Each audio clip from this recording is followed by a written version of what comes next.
Pernahkah Anda mendengar atau melihat video dengan narasi seperti ini? Kalau memang Al-Quran diturunkan, berarti harus ada saksi dong di situ dong. Lalu siapa saksinya? Apakah saksi itu sah ketika dibawa ke pengadilan? Apakah saksi itu sah ketika dibawa ke pengadilan untuk pengesahan Al-Quran itu sendiri? Jadi Quran ini katanya turun dari Allah kepada Muhammad. Tetapi tidak ada bukti dari seorang pun yang melihat Quran itu turun kepada Muhammad. Itu hanya karangan dia, ucapan dia yang dituliskan dan dibacakan.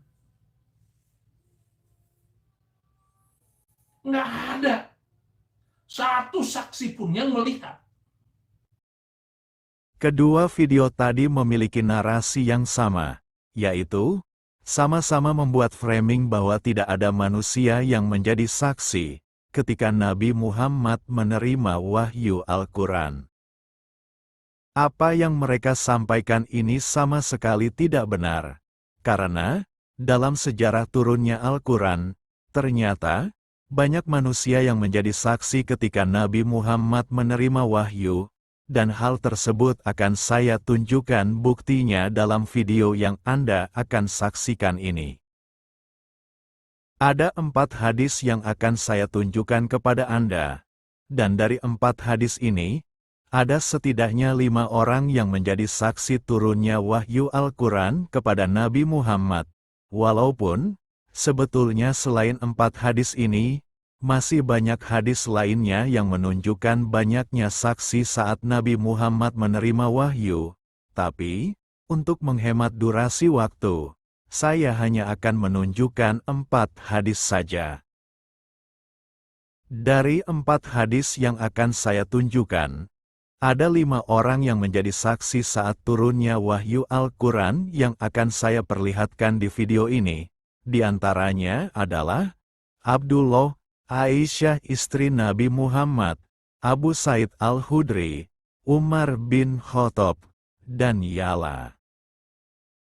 Sekarang kita lihat hadis riwayat Bukhari, yang menunjukkan Abdullah menjadi saksi turunnya wahyu Al-Quran kepada Nabi Muhammad.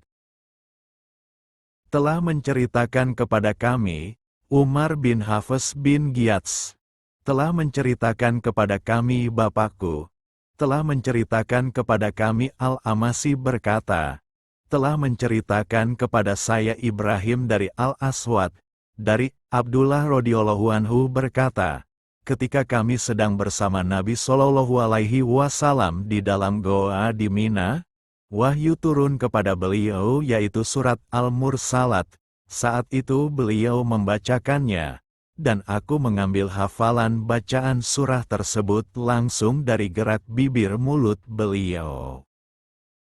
Dalam hadis riwayat Bukhari ini terbukti bahwa Abdullah yang menemani Nabi Muhammad di dalam goa di Mina menjadi saksi atas turunnya wahyu Al-Quran surat Al-Mursalat di dalam goa yang ada di Mina. Sekarang, kita lihat hadis riwayat Bukhari, yang menunjukkan Aisyah, istri Nabi Muhammad, menjadi saksi turunnya wahyu Al-Quran kepada Nabi Muhammad.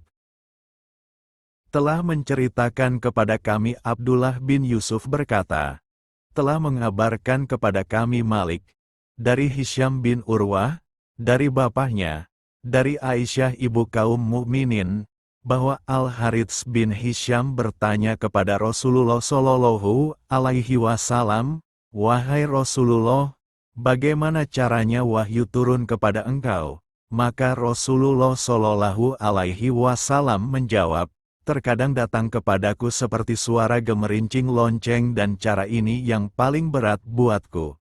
Lalu terhenti sehingga aku dapat mengerti apa yang disampaikan.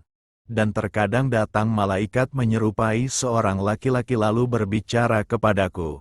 Maka aku ikuti apa yang diucapkannya. Aisyah berkata, sungguh, Aku pernah melihat turunnya wahyu kepada beliau Shallallahu Alaihi Wasallam pada suatu hari yang sangat dingin lalu terhenti, dan aku lihat dahi beliau mengucurkan keringat. Dalam hadis riwayat Bukhari ini terbukti bahwa Aisyah, istri Nabi Muhammad, menjadi saksi atas turunnya wahyu Al-Quran. Sekarang kita lihat hadis riwayat Bukhari yang lain, yang menunjukkan Abu Said Al-Khudri menjadi saksi turunnya wahyu Al-Quran kepada Nabi Muhammad.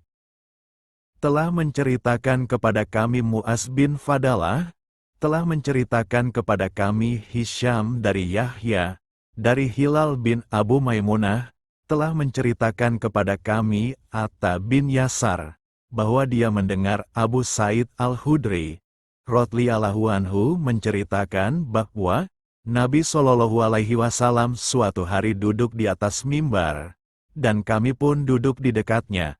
Lalu beliau berkata, "Sesungguhnya di antara yang aku khawatirkan terjadi pada kalian sepeninggalku adalah, apabila telah dibuka untuk kalian keindahan dunia serta perhiasannya, tiba-tiba ada seorang laki-laki berkata, 'Wahai Rasulullah, apakah kebaikan dapat mendatangkan keburukan?'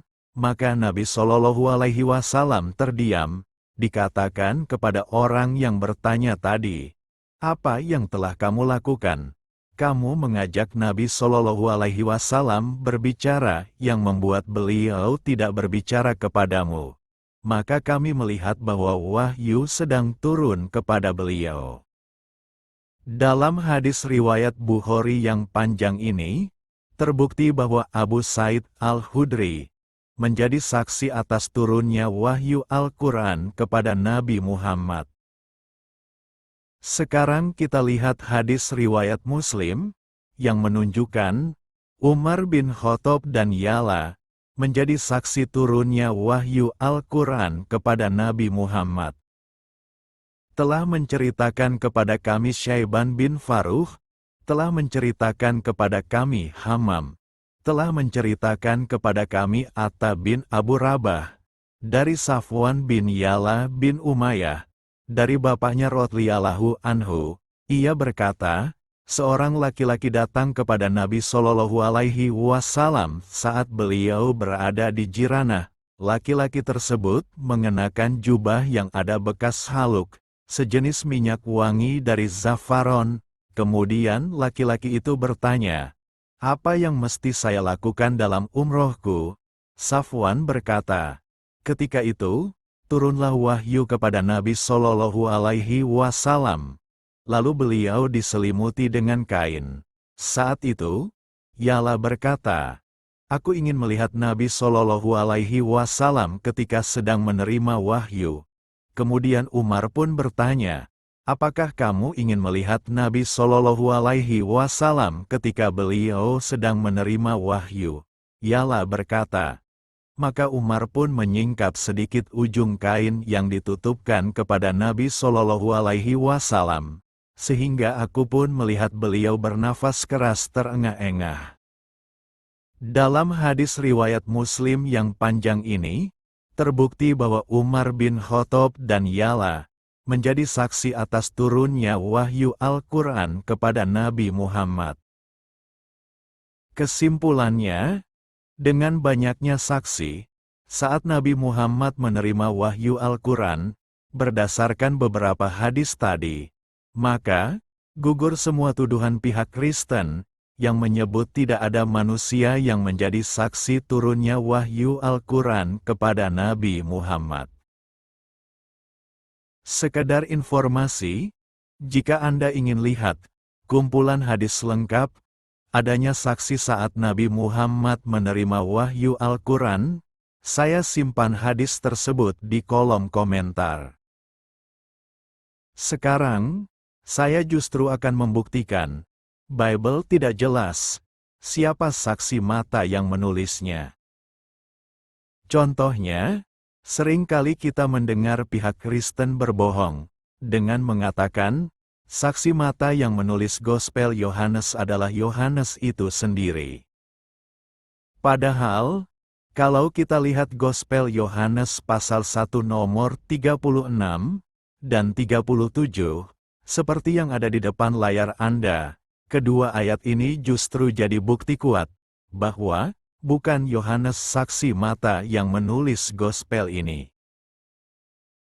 Kalau Anda perhatikan, di Gospel Yohanes pasal 1 nomor 36 dan 37 yang ada di depan layar Anda, terdapat 3 kata yang sudah saya beri garis warna merah. 3 kata yang sudah saya beri garis warna merah ini jadi bukti bukan Yohanes yang menjadi saksi mata penulisan Gospel ini.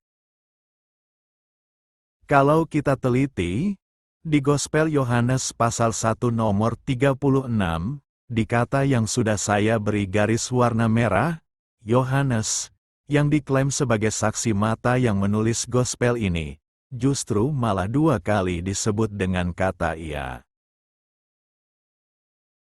Kata ia, yang 2 kali di ayat ini diarahkan kepada Yohanes, membuktikan, bukan Yohanes saksi mata yang menulis Gospel ini, karena, jika Yohanes adalah saksi mata yang menulis Gospel ini, pasti, Yohanes di ayat ini, mustahil akan disebut dengan kata ia. Karena, jika Yohanes adalah saksi mata yang menulis Gospel ini, Yohanes pasti akan disebut dengan kata aku, kata yang diarahkan kepada diri sendiri.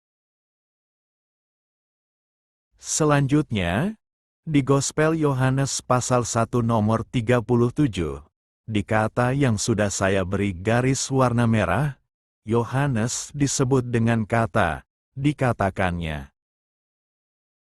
Kata dikatakannya, yang diarahkan kepada Yohanes di ayat ini membuktikan, bukan Yohanes saksi mata yang menulis Gospel ini. Karena, jika Yohanes adalah saksi mata yang menulis Gospel ini, pasti, Yohanes di ayat ini, mustahil akan disebut dengan kata dikatakannya.